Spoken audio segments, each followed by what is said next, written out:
This is a production of WEDU PBS, Tampa, St. Petersburg, Sarasota.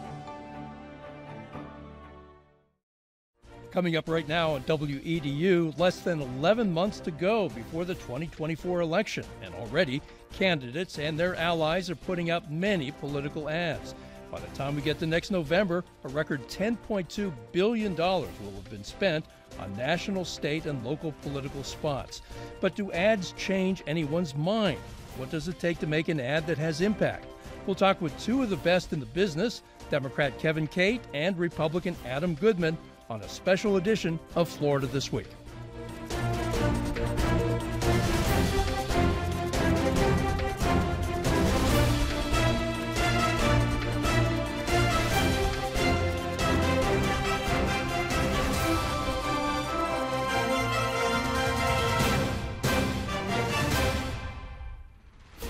Welcome back. By the time we get to the November 2024 election, candidates and other organizations will have spent an estimated $10.2 billion total in political ads.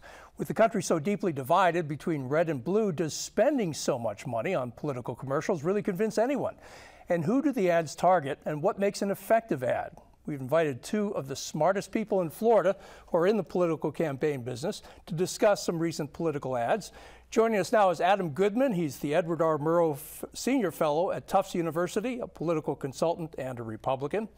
And Cate is the founder of Catecom Communications, a political consultant and a Democrat. So nice to have both of you guys here. This is great. Well, you've each brought your favorite ads, one of your favorite ads, and let's play them. And we're going to start with Kevin. This first ad has not run in Florida, but if the abortion protection measure appears on the ballot next year, a similar ad could run. This ad was run in the recent Kentucky governor's race. It's an attack on the Republican candidate, Daniel Cameron, who wanted to severely restrict access to abortion, even in the cases of rape or incest. I was raped by my stepfather after years of sexual abuse. I was 12. Anyone who believes there should be no exceptions for rape and incest could never understand what it's like to stand in my shoes. This is to you, Daniel Cameron. To tell a 12-year-old girl she must have the baby of her stepfather who raped her is unthinkable. I'm speaking out because women and girls need to have options. Daniel Cameron would give us none. Kevin, did that ad make the difference in Kentucky? And what made that ad so good in your mind? Well, first off, it features a hero, just the bravery of that young woman to stand in front of a camera and talk about something so deeply personal and hurtful. But it also put into real terms what's at stake in some of these elections, especially when you get down into some of these red states that are passing these laws that are restricting women from having basic healthcare rights and autonomy over their own bodies. And, it's hard to say, and Adam, I'm sure will agree with this, what ad makes a difference and what doesn't. But I assure you, I get emotional just watching that ad, and I'm in this business. And so certainly that broke through and was part of the narrative of an election where you had a Democratic governor winning a ruby red state by a huge margin, despite a lot of resources being spent against him. Obviously, there's an issue that we're paying very close attention to in Florida and some of these other red or purple states that are trying to pass laws against women. Kevin, we're so divided as a country. There's a hardcore left, there's a hardcore right. Do ads ever change people's minds? And is this the kind of ad that might have changed somebody's mind? You're asking political consultants who make TV ads. And so obviously we believe in what we do. I don't think neither Adam nor I would do what we do if we didn't think that we were making a positive difference in the world. And certainly persuading voters is part of our mission. And that's why we wake up in the morning to make these ads and figure out how to craft the right message to break through. And really what we're trying to do when we make political ads is not trying to invent something new, but it's to try to find something that resonates, that's a feeling that you already have.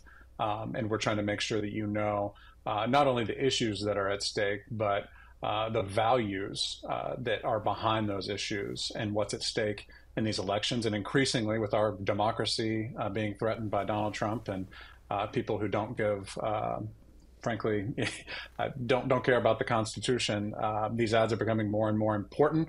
not just on television, but also on digital.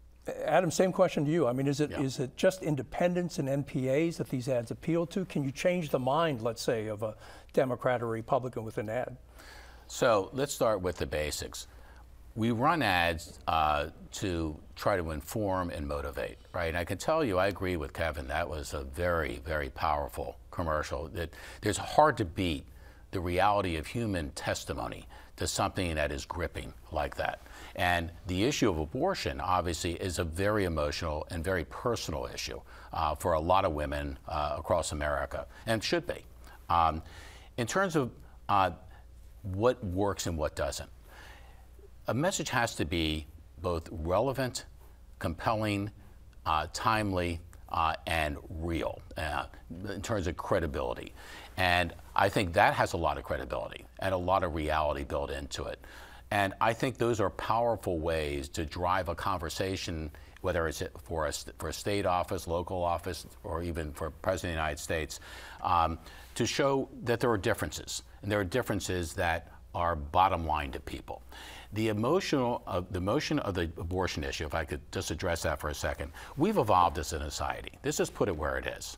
I remember not long ago when gay marriage was against the law. And a lot of states, including the state of Florida, there was an amendment passed against gay marriage. And now that's completely changed. Why? Because the country has evolved. It's evolved in its attitudes and its social mores. The same thing, I think, is happening on abortion. And I think the lines that were always, are you pro-life or pro-choice? It's now more decidedly, are you willing to give the women of this country the ultimate decision over this? And I think you can see that in the Ohio contest and in many other ballots from 23 initiative campaigns. It's moving that way. And what I would advise, frankly, people who are pro-life and are personally and committed to being pro-life, which is fine. Your personal beliefs are your personal beliefs. If you're pro-life in this environment, I think the one thing they have to make clear, and you saw a little bit of this in a way from Nikki Haley in one of the presidential debates, though she didn't quite get all the way there.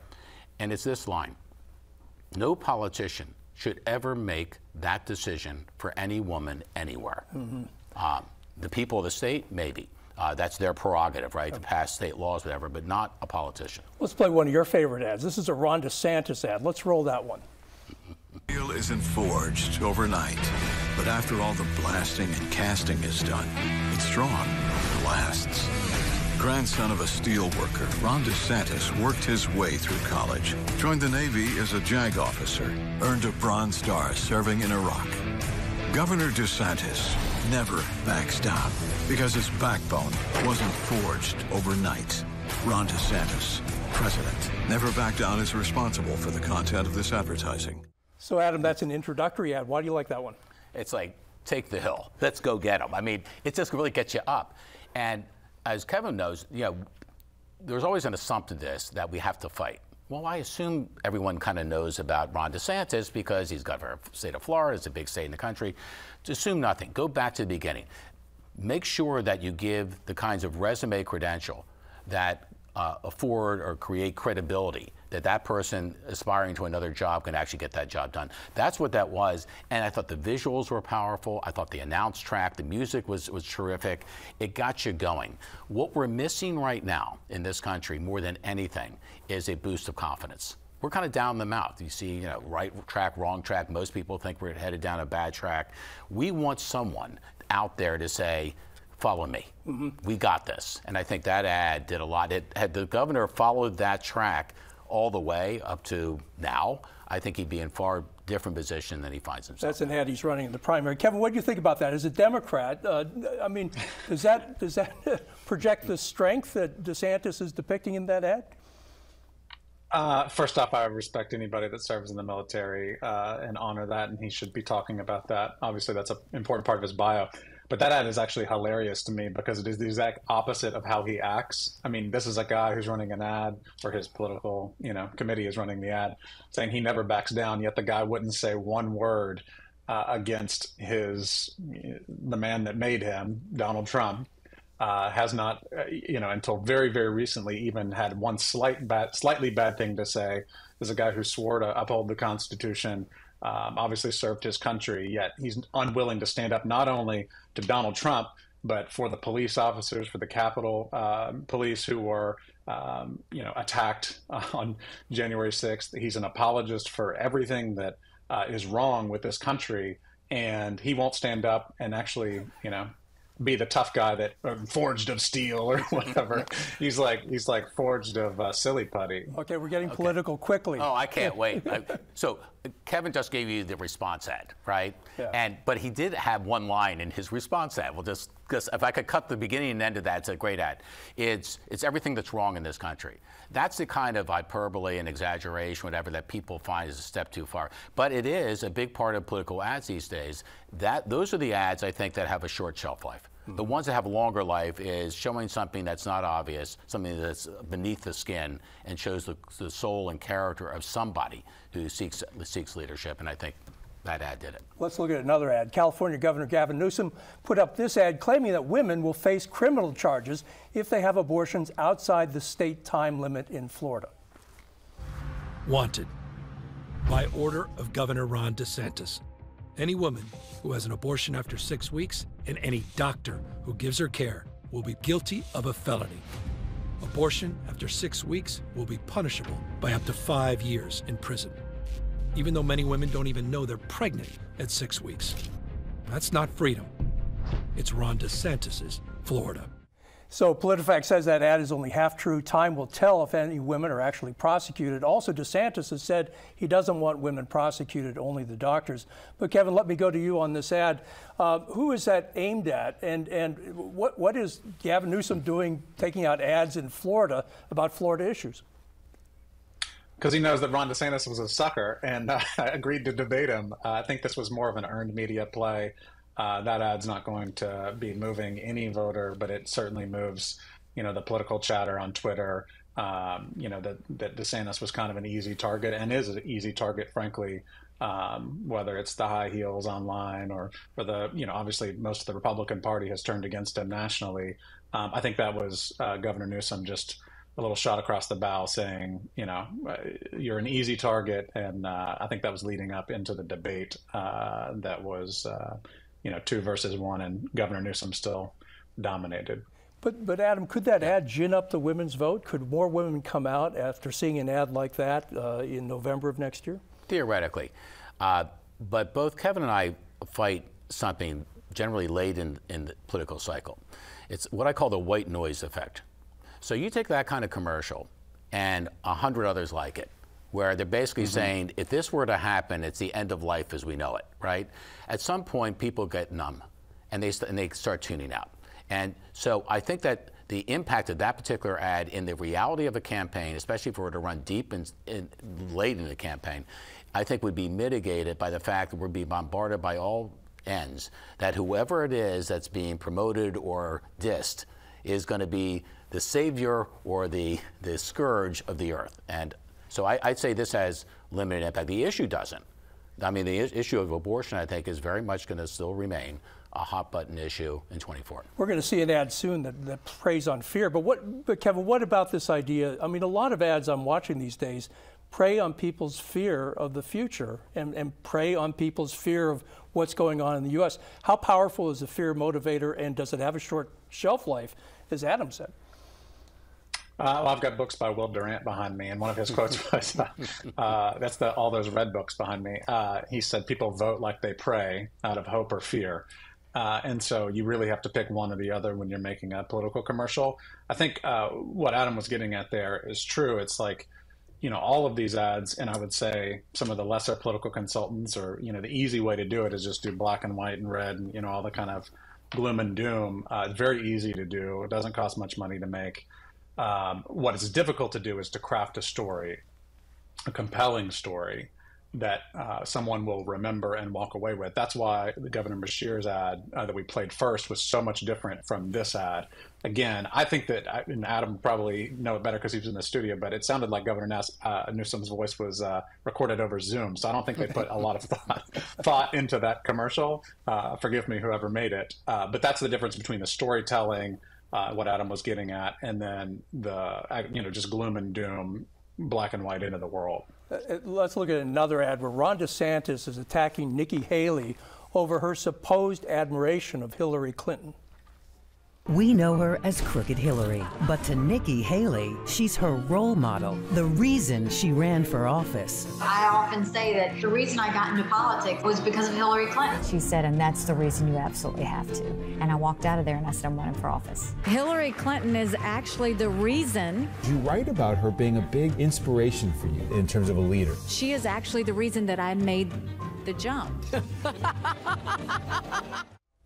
So factcheck.org says the ad uses clips that were edited to omit parts of those interviews where Haley says she does not agree with Clinton on anything.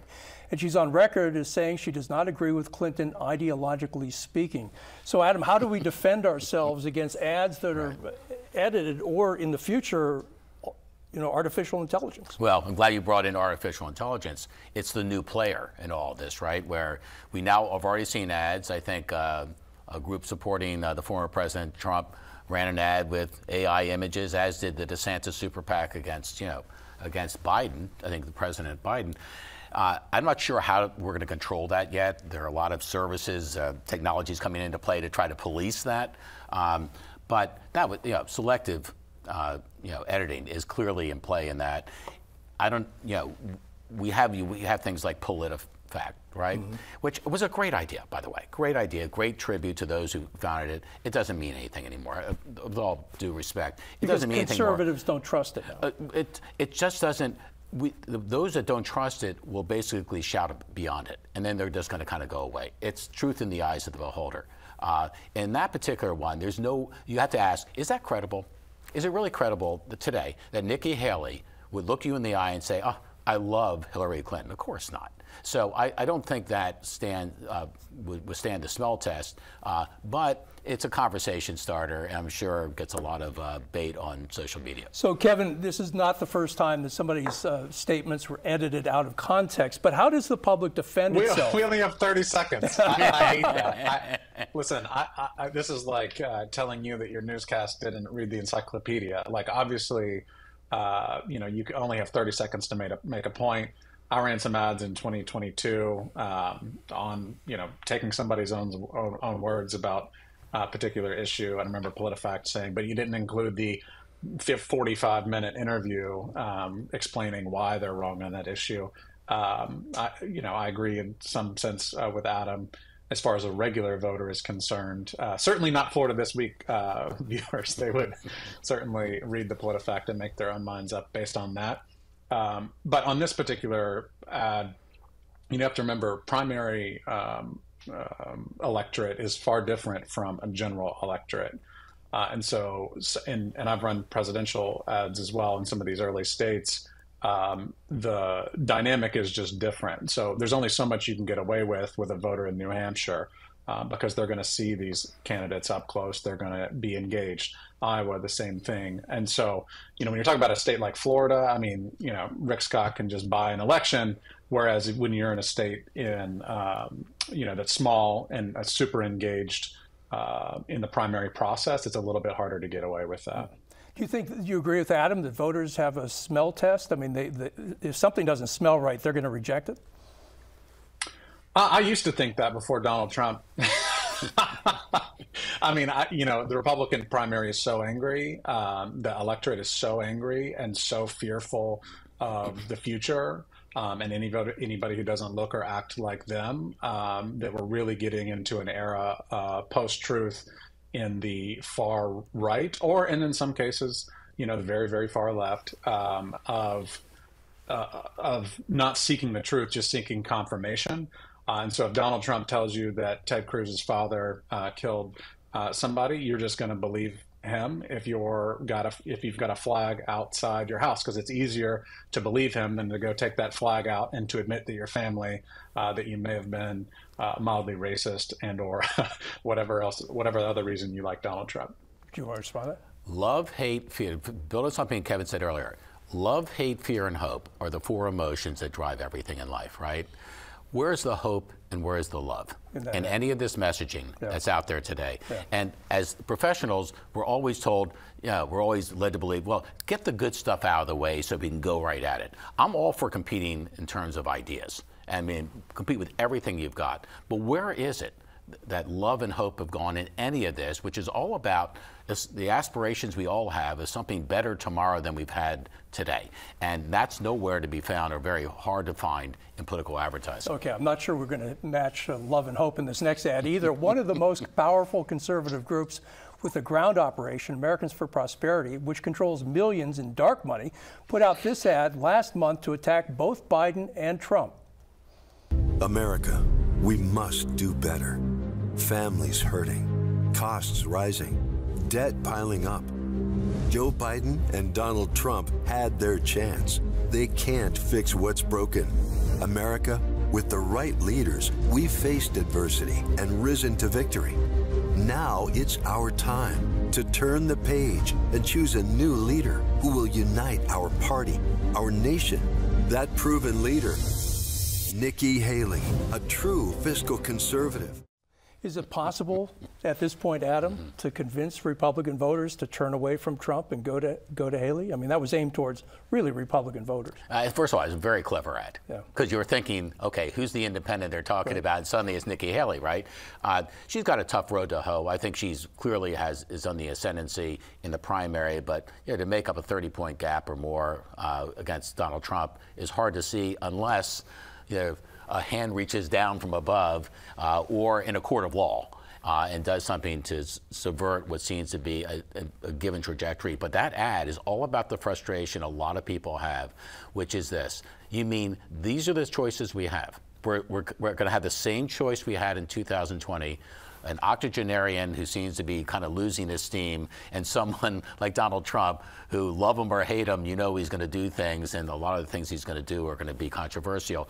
This is a reflection on us, and that was a brilliant way of kind of tying in to the frustration many Americans have that we don't like either A or B. Kevin, what do you think about that AFP ad? Is it likely to move any votes? I mean, we're allowed to have differing opinions here. I got super bored during that ad. I was like glossed over. It looked like every single ad I've ever seen. There was no story to be told. I think Nikki Haley probably has a powerful story to tell. I don't know that AFP is the outlet to do it. And if there's enough oxygen in the room with the brain dead megaphone kind of ruling the conversation at all times. I'm not looking for any kind of miracle out of the Haley campaign or with this endorsement. That really all this does is put another nail in the coffin of Ron DeSantis's incredibly failed campaign. Let's look at another ad. This is from U.S. Senator Rick Scott, who's running for re-election in 2024. He's bringing up the ghost of Ronald Reagan. If Ronald Reagan were here right now, he would say, "What in the hell have you guys done to my great country?" Crime is rampant and goes unpunished. Our border is wide open for criminals and drugs that kill our people. Our debt is $32 trillion and climbing. Inflation's growing faster than our wages. There's a land war in Europe. We don't make things in America anymore. We buy them from our enemies in China. We pulled out of Afghanistan like a bunch of cowards. We don't know what a woman is, and we think men can have babies. The government pays people not to work and says, no one has to pay their loans back. The game is now rigged against hardworking Americans who still believe in this country. This is not a fight for the faint of heart. It's not a fight for the weak. We are losing our country. It's time to cowboy up and fight like hell to turn this country around. All right, so Adam, what gets me about that ad is that it's no longer Reagan's party. It is Trump's party, which is very different on issues like China, immigration, free trade. I mean, you can go down the list, but he's invoking Reagan. First of all, you have to cowboy up. Talk about great lines. Love that one. And by the way, Rick Scott, for all of his assets, isn't known generally as a great performer, on his feed or on television. He was terrific there. Very natural, very real. But that message, take Reagan out of it. That message is very powerful. If you test the message I think really resonates. I think we're really frustrated that we're not getting what we really want. We're not doing what we really should be doing. We have the wrong priorities. I think he kind of really hit the nail on the head there.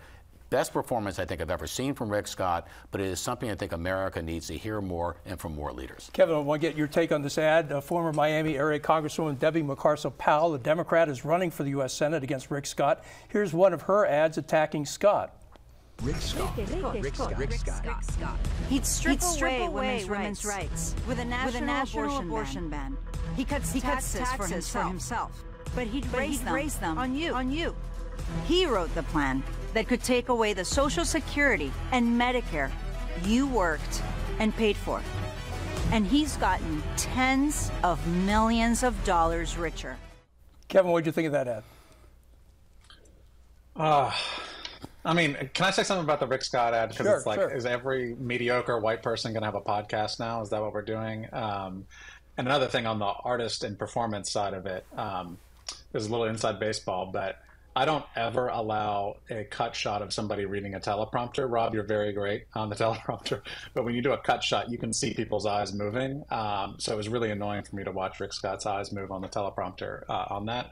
As far as the attack ad against Rick Scott, I work for Alex Sink, who I know is a friend of the show. She attempted to run on Medicare fraud and all of the horrible history that everybody knows. Didn't work. I don't know that it's going to work without a ton of money and a real message and story. And she does not have a ton of money like Rick Scott does. Adam Goodman, Kevin Cate, thank you so much. Thank you for being on the program. Thank you. Send us your comments at ftw@wedu.org and like us on Facebook. You can view this and past shows online at wedu.org or on the PBS app. Florida This Week is now available as a podcast. You can download it wherever you get your podcasts. And from all of us here at WEDU, have a great weekend.